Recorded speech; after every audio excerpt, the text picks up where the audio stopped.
ഇന്നത്തെ സബ്ജക്റ്റ് ഏറെക്കുറെ കോൺട്രവേഴ്ഷ്യലാണ്. അതായത് ആൽക്കഹോൾ അല്ലെങ്കിൽ മദ്യപാനം നിങ്ങളുടെ ശരീരത്തിൽ ഉണ്ടാക്കുന്ന ഗുണങ്ങളെയും ദോഷങ്ങളെയും കുറിച്ച്. പൊതുവെ ഒരു ധാരണയുണ്ട്, ഒരു ചെറിയ പരിമിത അളവിൽ ദിവസേന ആൽക്കഹോൾ അല്ലെങ്കിൽ റെഡ് വൈൻ ഉപയോഗിക്കുകയാണെങ്കിൽ അതുകൊണ്ട് നിങ്ങളുടെ ഹാർട്ടിന് ഒരുപാട് ഗുണങ്ങൾ ഉണ്ടാകുന്നില്ല.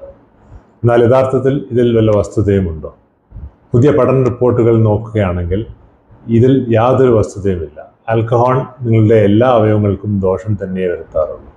പ്രത്യേകിച്ചും നിങ്ങളുടെ ലിവർ, നിങ്ങളുടെ കിഡ്നി, നിങ്ങളുടെ ബ്രെയിൻ സെൽസ് എന്നിവർക്ക്. ആൽക്കഹോൾ വളരെയധികം ന്യൂറോടോക്സിക് ആണ്. അതുപോലെ തന്നെ ശരീരത്തിലെ മറ്റുള്ള പല അവയവങ്ങൾക്കും അത് ടോക്സിക് ആണ്. തലച്ചോറിൻ്റെ പ്രവർത്തനം പ്രധാനമായും നിയന്ത്രിക്കുന്നത് തലച്ചോറിലെ വൈറ്റ് മാറ്ററും ഗ്രേ മാറ്ററുമാണ്. വൈറ്റ് മാറ്ററിലെ നെർവ് സെൽ ട്രാക്സും ഗ്രേ മാറ്ററിലെ നെർവ് സെൽ ബോഡീസുമാണ് ഇത് നിയന്ത്രിക്കുന്നത്.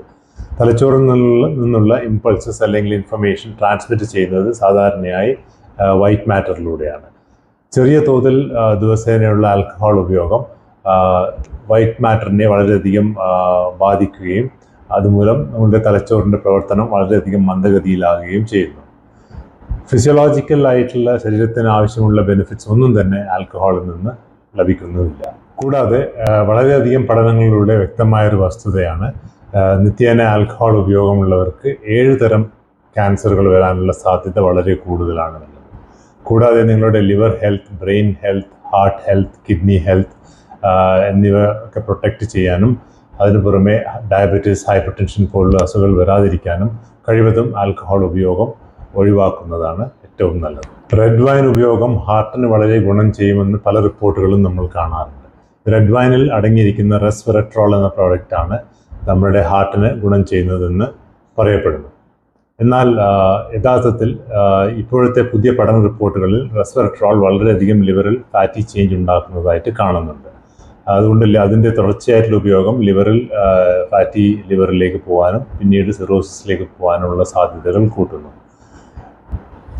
എന്നാൽ റെസ്വെറട്രോളിൻ്റെ ഗുണകരമായ ആൻറ്റി ഏജിങ് പോലുള്ള പ്രോപ്പർട്ടീസിന് വേണ്ടിയാണ് നിങ്ങൾ റെഡ് വൈൻ ഉപയോഗിക്കുന്നതെങ്കിൽ ഡാർക്ക് ചോക്ലേറ്റ്സ്, ചെറീസ്, പീനട്ട്സ് എന്നിവയിൽ നിന്നും തുല്യ അളവിൽ തന്നെ റെസ്വെറട്രോൾ നിങ്ങൾക്ക് ലഭ്യമാകും. അതിന് പ്രത്യേകിച്ച് ദോഷങ്ങളൊന്നും ഇല്ലതാണ്. നിങ്ങൾ കഴിക്കുന്ന ആൽക്കഹോളിന് ഏതൊക്കെ രീതിയിൽ ചെറിയ തോതിലാണെങ്കിൽ പോലും നിങ്ങളുടെ ശരീരത്തെ ബാധിക്കുന്നു എന്ന് നോക്കാം.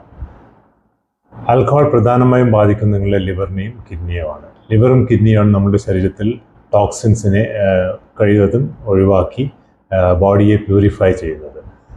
നമ്മൾ കഴിക്കുന്ന ആൽക്കഹോളിൽ 90% സ്റ്റമക്കിൽ നിന്ന് ഡയറക്റ്റായി ലിവറിലേക്ക് കടന്നു ചെല്ലുന്നു. ഈ ചെറിയൊരു സമയത്തിനുള്ളിൽ ഇത്രയും അളവിൽ ആൽക്കഹോൾ ലിവറിലേക്ക് കടന്നു ചെല്ലുമ്പോൾ അത് സ്വാഭാവികമായും ലിവർ എൻസൈംസിനെ ബാധിക്കുകയും അത് ലിവർ സെൽസിനെ ഡാമേജ് ചെയ്യുകയും ചെയ്യുന്നു. ഇതുവഴി ഫാറ്റി ലിവർ പോലുള്ള അസുഖങ്ങൾ വരാനുള്ള സാധ്യത വളരെയേറെ കൂടുന്നു. നിങ്ങളുടെ ലിവറുടെയും കിഡ്നിയുടെയും പ്രവർത്തനം മന്ദഗതിയിലാവുന്നതോടുകൂടി നിങ്ങളുടെ ശരീരത്തിൽ ടോക്സിൻസിൻ്റെ അളവ് വളരെയധികം കൂടുന്നു.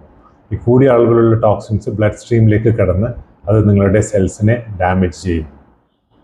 കൂടാതെ ഇതിൽ ചെറിയൊരു ശതമാനം സെൽസ് ചിലപ്പോൾ സെൽ ജീൻ മ്യൂട്ടേഷൻ നടന്ന് ക്യാൻസർ സെൽസായി മാറാനുള്ള സാധ്യതയും വളരെ കൂടുതലാണ്.